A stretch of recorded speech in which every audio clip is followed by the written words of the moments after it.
But what I was doing at that competition was very, very difficult gymnastics. And I went into that competition trying to do a new vault for the very first time. Now, the vault apparatus for me is probably the most dangerous.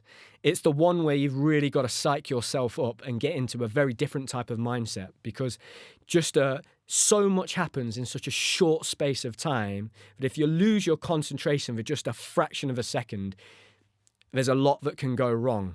And a lot of the serious injuries in gymnastics happen on the vault. And going into that event, one of the gymnastics manufacturers at the time had actually changed their springboard. So there was loads of developments in gymnastics equipment around that time. The floors were being modified. They were a lot bouncier. You were getting more height from them.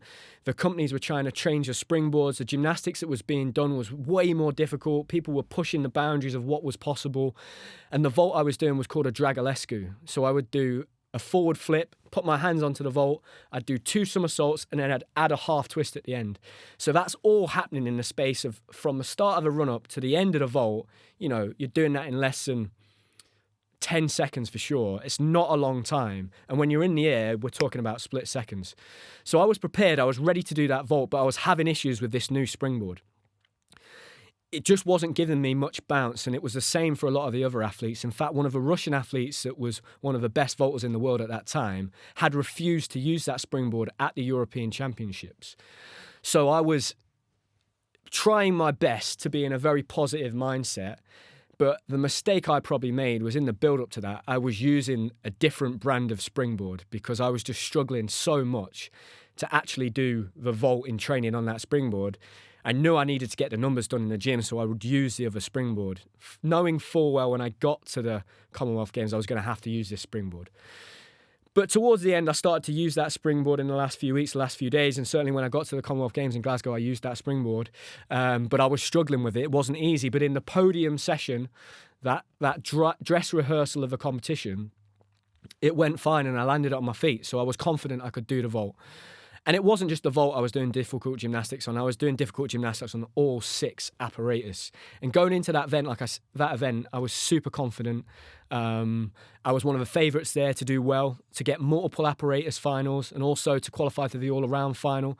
Because it was Commonwealth Games and the GB squad was split up into England, Scotland, Wales, I was going to have the chance of competing in the all-around and against some of my teammates that would represent Scotland as well. So it gave me a bigger chance of being in that all-around final. So it was a big moment for me. It was really exciting. I'd worked a long time for this opportunity. And the first day of competition, they'd done something very different. They'd split the competition into 2 days. So we were going to do the first free apparatus on day 1 and the second free apparatus on day 2.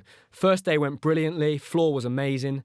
I can remember walking out into the Hydro Arena in front of 10,000 people, Scottish fans mainly, to the Proclaimers 500 miles, and the sound in the arena was just deafening. And that's only the second time in my career I ever got those goosebumps all over my body when we walked out. And the media and the press, because our GB squad was kind of almost split evenly between having an England team and a Scotland team, they'd built up that rivalry a lot in the lead up to that competition. So the Scottish fans were really going for it. It was almost more like being in a football stadium. It was awesome. I was loving it. And I went out, smashed my floor routine. I had a mistake on the pommel horse, but I was doing the most difficult routine I'd done to that point and did a really good rings routine. So going into the second day, I was full of confidence. I was ready. I was excited. I was still going to have a very good chance of qualifying for the all-around final. And it was going to be vault first. So the vault was first, doing the big vault for the first time. No coach, Sergey wasn't there. So I'd rang him and spoke to him on the phone. But I had to, in many ways, kind of rely on myself, know what I was capable of, trust in my ability to do this vault.